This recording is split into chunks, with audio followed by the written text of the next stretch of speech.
And he says, "You think you could play?" I said, "Yeah, I know I could play."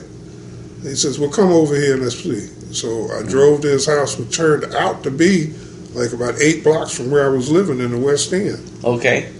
And I brought my congas, and he had traps, and we played. I had no idea of knowing that Alan Murphy was the drummer for the Paul Mitchell Trio that worked underground at Dante's. And was a polished drummer. And we went through it must have been 4 hours of constant playing.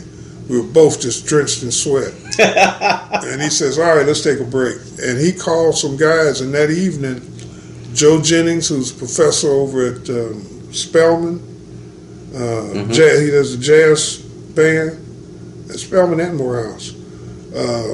Howard Nichols, Brown, what was that boy's name? I can't think of his full name. He worked with, he was the bass player for Brick. Okay. O.G. the Pen was a pianist. They all came over, and we played another 4 hours that evening with a full band. And after that, I started getting gigs. Ojeda hired me a lot. I played with Ojeda and with Alan Murphy for years after that. Played all around Atlanta? All around Atlanta. All over the city. Clubs. People were having parties in their houses. We did house parties, backyards. We went to the Smithsonian Folklife Festival, the last one they ever had, in Washington, D.C. for a week. And we played 2 sets a day that were recorded for the Smithsonian Institute. And I got a chance there to work with Sweet Honey and the Rock. One of the coordinators was Yolanda King, Martin Luther King's daughter. And then there were people from all over the world. They had one tent where they had pygmies from Africa that played trumpets. And the trumpets were wood, and they carved them out of the trees and beat on drums. And we wound up doing a jam session with those guys. What? Okay. So you're having a normal life, working for a bank in the advertising world. I guess you're getting the first taste of the marketing and advertising in the corporate world, and you're playing around town and getting good gigs, with drums and instruments. When did you jump into the back office of the music industry? How'd that happen?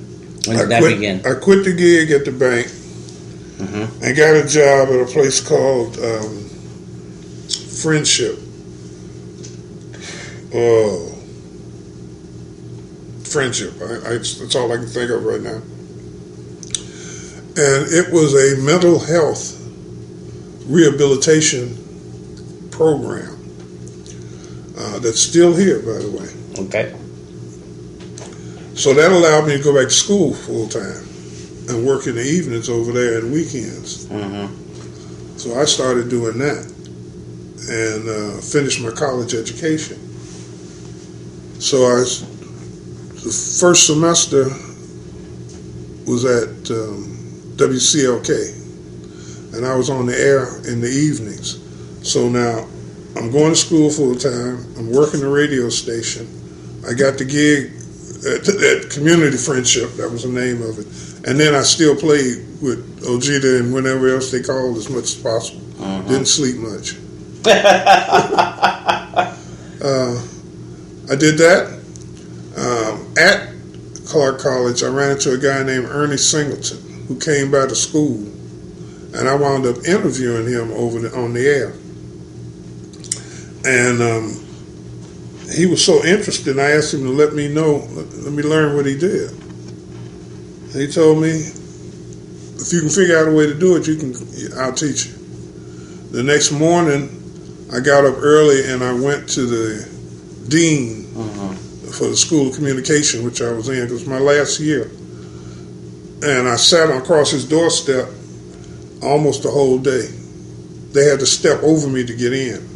They told me I didn't have an appointment. I said, that's fine. And I just sat there and waited. And finally he says, what do you want? And I told him what I wanted. And he says, okay, just get off my doorstep. And he signed the release. And so my last semester at Clark College, I spent traveling with a promotion man that was the head of promotion for Fantasy Galaxy Riverside Stax Records. And so he taught me how to market and promote music, how to track radio stations to find out what was going on with your product and to get a record played on radio, how to set up promotions. I became the first college promotion person in the history of that Stax Records. And did quite a bit. We had some good acts. Good acts. That led to a guy calling me, David Lucchese, called me from California, and they gave me a job at at Areola Records in Atlanta as their regional promotion man, and they gave me a regular check, and I was delirious. So what was that thought process like? Because your passion was music, all right. I get that from your doing the drums and then joining bands and so on. And when you did that interview when you were in school, did it occur to you that maybe I could make more money and not have to spend a lot of time doing the gigs, and or were you looking for something more exciting?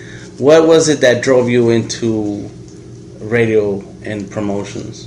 My ego drove me into radio. It didn't have anything to do with money. Okay. I wanted to be famous. And so I was on the air every night, and I wanted to outdo anyone else in the city of Atlanta. That was my goal. And because I learned the craft, I went to Elkins Institute and got my engineering license. That was fun too. And then came back to the station and refused to be an engineer. I wanted to be on air.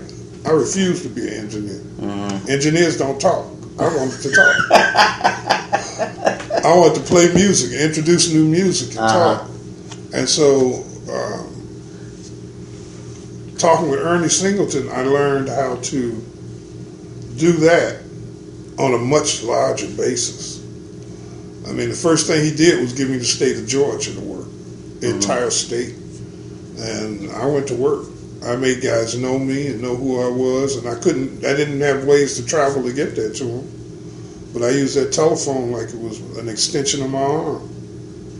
There was no computers, so there was no email and stuff. It was regular mail, and telephone. And I wrote letters, wrote reports, and did the telephone. Good enough to have a guy come in and offer me a job, and that job changed into me getting 3 states for Arista Records, and I reported to Hank Talbot at the time, who was senior vice president at Arista, and then his predecessor came in, Richard Smith, who didn't like me at all, but after the first 6 months, he had to deal with me because I had the best track record. I honestly fought against everybody. I didn't want anybody to be better than me. And that means you were calling stations, getting records put on that were coming from your company, or? Yeah, coming from the company. It was my job to get the record played, to get the stores to buy the initial orders. You got to remember, this is 1980, 83 maybe. And during that time period, even though it sounds good, there was still no black salespeople.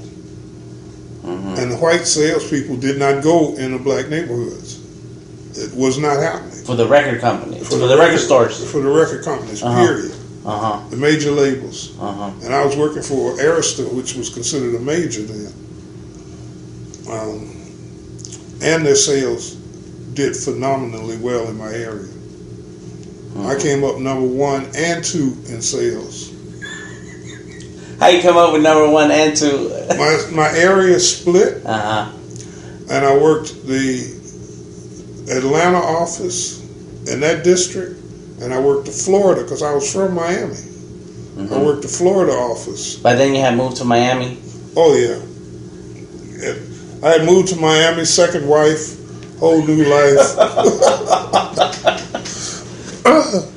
So I had the Miami office. So between the two offices, they rotated number 1 and 2 in sales all the time I worked, the entire time I worked.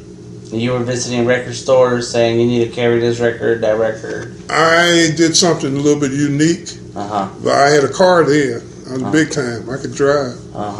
And I put a pail, a squeegee, a sponge, some vinegar and newspapers in the back of the car. And I'd go to the record stores and I'd say, let me put a display up in your front window. And I'll wash the whole window.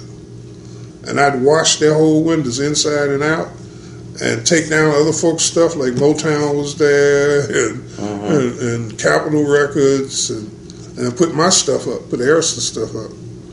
And it worked. That made people want to come in when they saw this kind of stuff. I started bringing artists to the record stores. I do promotions and I make sure that the people behind the counter that sold the records got tickets to go to the shows when they were in their area. I'd show up with pizza from the local pizzeria so that everybody felt I was a homeboy and do things for them. Try to get the record stores on your team to sell more records from your company. So basically. I'm going to give you the we can talk open here. Okay. I'm going to give you the real skinny about the record industry. Record promotion develops the biggest pimps in the world. They see all record stores and radio stations as their prostitutes. And they do whatever they need to do to get these people to do what they want them to do. So they pushed money, they pushed favors, they pushed food, they pushed drugs, they pushed women or men, depending on your orientation. And they trained you in how to do this if you want to be successful. It has not changed. It's just gotten more sophisticated. Gotcha. So I learned how to make a lot of friends. A lot of friends. All right. On other folks' money. But you're that kind of a going kind of guy anyway, and it just seemed like a natural thing to. It did. It felt comfortable. It felt comfortable. Yeah. So tell us about. I've seen your resume because I've worked with you for a long time now, and the Ghostbusters, Ray Parker Jr. So you're involved with some records. You're involved with doing something. You tell us a little bit about that, and maybe not necessarily Ray Parker, but well, Ray was one of the Aristacks. That album was called Two Places at the Same Time, and I had Ray for the entire southeastern United States. Everything that happened for him. So we did a lot of promotions with him, with the records. He was on tour with Rick James.